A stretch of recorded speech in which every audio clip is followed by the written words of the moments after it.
It's coming. That song again. Is it? It's Hella. Yes, the source of the darkness. It's coming. This is your moment.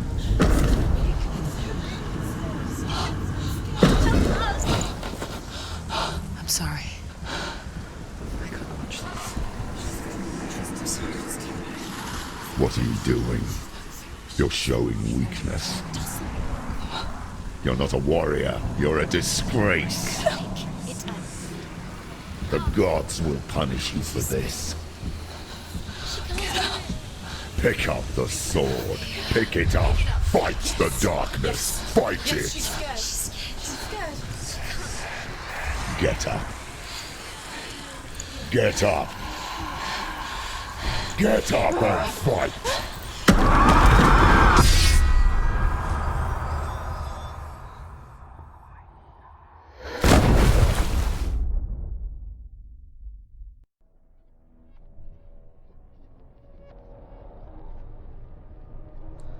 Stormy seas and lost souls. She's dreamt of this before. They say dreams are visions of our memories, thoughts, and fears, as seen by our inner eye. But what if each one of us is always dreaming, even when awake, and we only see what our inner eye creates for us? Is this what hell is? A world shaped by Senua's nightmares. Maybe that's why people feared seeing the world through her eyes. Because if you believe that Senua's reality is twisted, you must accept that yours might be too. You failed the gods. You're pathetic. Rotten. Cursed. What were you thinking? Did you really think you could win? How stupid can you be? So stupid. Everyone hates her. She's cursed. The shadow hates. Look at you. A warrior. Worthless. Weak. Pathetic. Go on. Feel sorry for yourself, because there is no one left to do that for you. Everywhere. You failed. What's that? Take it. If you're too much of a coward to fight, then end the suffering. Broken and lost. Just like your sword. Come on. Dare.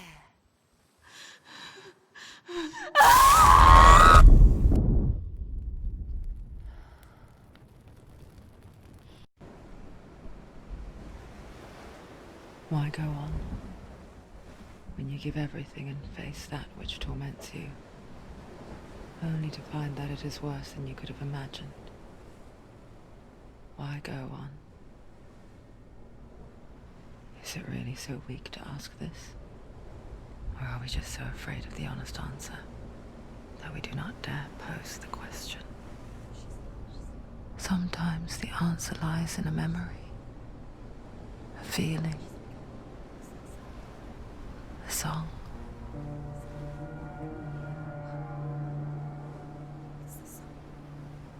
It's not real. It's a trick. It's not real. It is real. Listen to it. Don't give up. Daddy. It's Like this. it can't. It's not real. It is real. It's a trick. Don't trust it. Maybe you're already dead. Who are you? Maybe this Do you still believe in me, Senua? No, it's not. It's a trick. She knows it's a trick. He's already dead. He can't be here. It's impossible.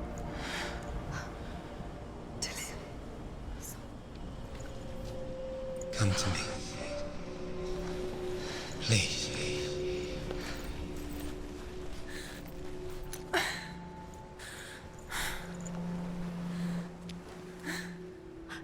light.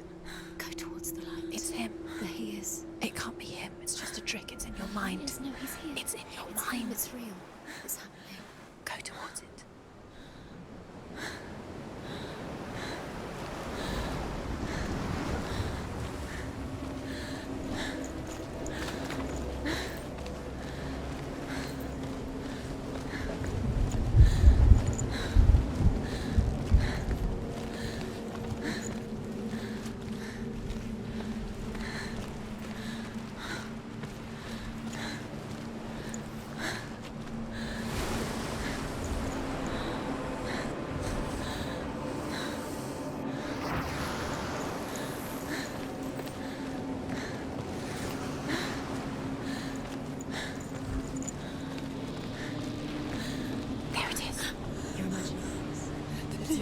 It's Dillian. He's gone. You were so slow. How could you? Keep going. How could you? Keep going. Ignore the pain. I told you it was to trick you. I told you. Where are you going? See, there's nothing to follow. Come on.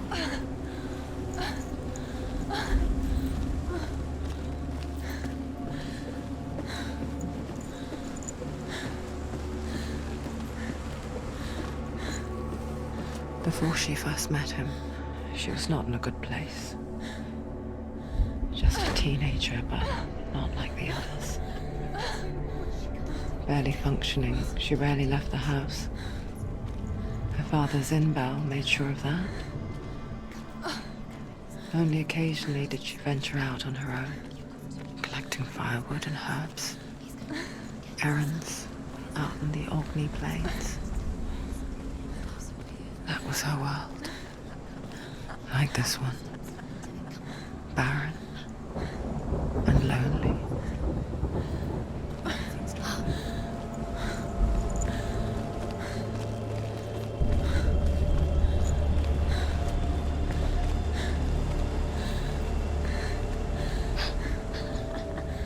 It's already disappeared. Nothing lives here, not even you. Yes. It's in your mind. You think you can see it, but it's in your mind.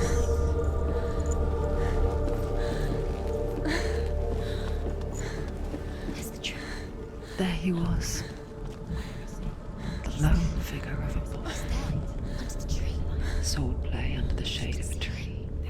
Come, you have to keep doing She it. remembers the first time she saw him.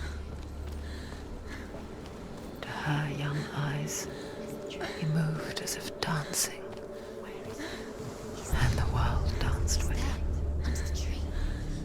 The gloom lifted. You have For the first time in years, she felt a ray of hope.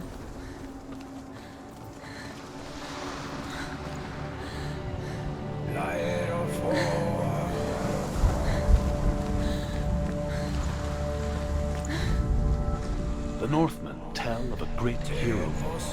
His name is Sigmund.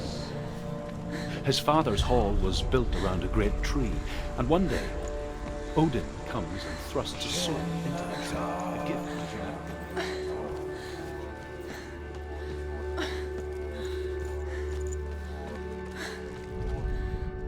Death for Sigmund and his brothers seems certain. But the king's wife is Sigmund's sister, and she begs for mercy and implores the king to chain them up instead. He agrees. Not for mercy, though, but because he plans an even more cruel and lingering death. Chained to a tree in the forest that night, a she-wolf comes and devours one of Sigmund's brothers. She returns, ravenous, night after night, until only Sigmund is left. The next day, Sigmund's sister sends a servant with honey to smear on Sigmund's face. But to what end? Well, that night, when the she-wolf appears again, you'll never guess what happens.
she mimicked him, perfecting her own secret dance, wishing those fleeting moments of light would stretch out to last forever. As the she-wolf licks the sweet honey from Sigmund's face, he bites the wolf's tongue. The she-wolf pulls away, but Sigmund holds on. The chains break, and he is free. After his escape, Sigmund lives like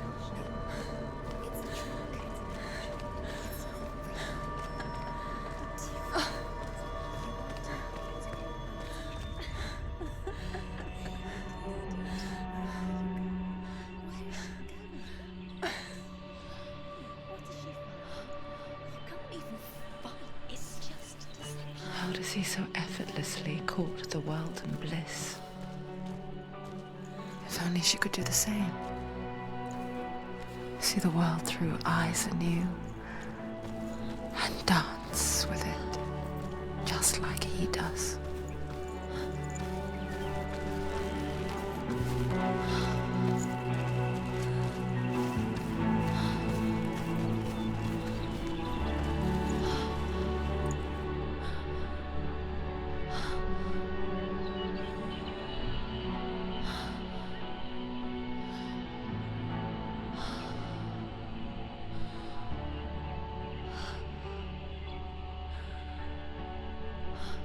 What's your name?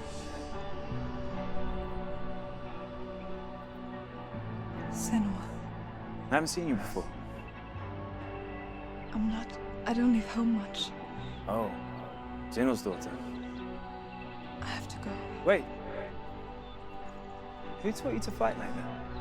No one. No one.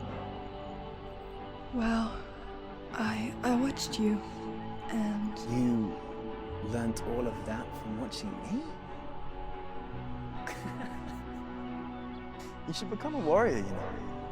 me? I'm Dillian. I'm here for the warrior trials. Just come and watch. And bring your sword. You can't put it into words. That moment when you look into the eyes of the one who is supposed to reassure you, make you feel safe. It only takes an instant. Fear swallows you before you have a chance to make sense of it. And darkness becomes a part of who you are. You killed him. But her world changed the day the Northmen took him from her. Senua knows that there's no going back to how things were. That there's nothing to go back to at all. Stay still, stay quiet, hide, don't tell her. Their gods can see into your mind. They will use this power to destroy you. They won't stop me. I can still feel him. Whatever's left of him, they will never let him go. I'm not gonna let him rot here. You're the one rotting here. Leave me alone. You will die here. No. And all your suffering will have been for nothing. Shut up!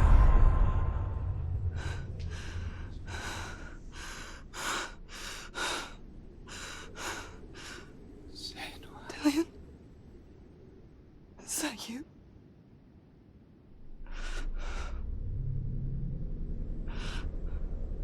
I'll find you, my love. I promise.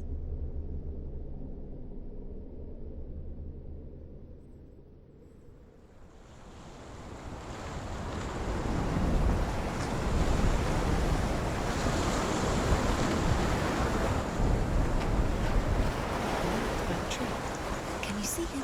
You want to believe it. Is he not real? Is he there? You're alone in these mountains. Is that Dillian? Nothing lives here. You won't survive. You met him by the tree. She met him by the tree. Maybe it's a sign, the tree. What's he trying to tell you?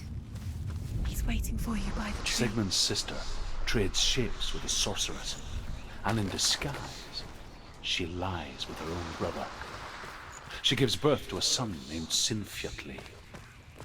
After a time, she sends him to the forest to Sigmund. He tests the boy and finds him strong and fearless.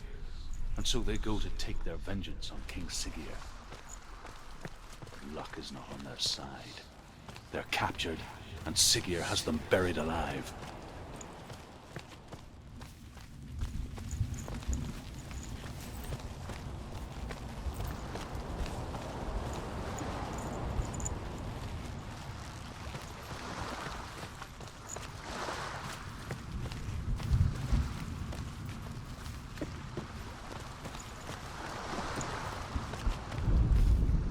As Sigmund and Sinfjotli are being buried alive, Sigmund's sister throws an armful of straw into the grave mound.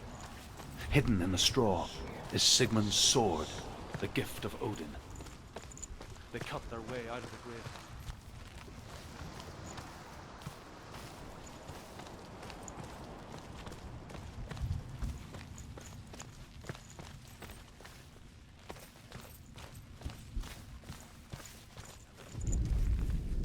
But she had slept with him, her brother, to beget a strong avenger.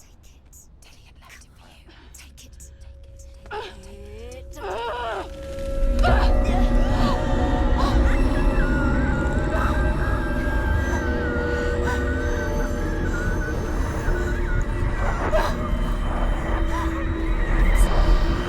It's a trick. It's a trick. It's ending. It's coming from there and there. What are they? Look. Where's it coming from? She started something. What's happening? Senua, imagine a sword that can slay gods. Its name is Gramr. It was forged by the god of all Northmen, Odin, and gifted to Sigmund, a great warrior. I need this sword. It's important. Can you help me? The sword appears whole, but it is an illusion. It shattered into shards long ago. It is said a great warrior can reforge Gramr by answering the trials of Odin, one for each shard. The roots of the Tree of Death will take you to new lands where you will face trial. Go to the shards. Go to the shard. Go to the shards. What's the shard? Where is it? Find it. There it is. Focus.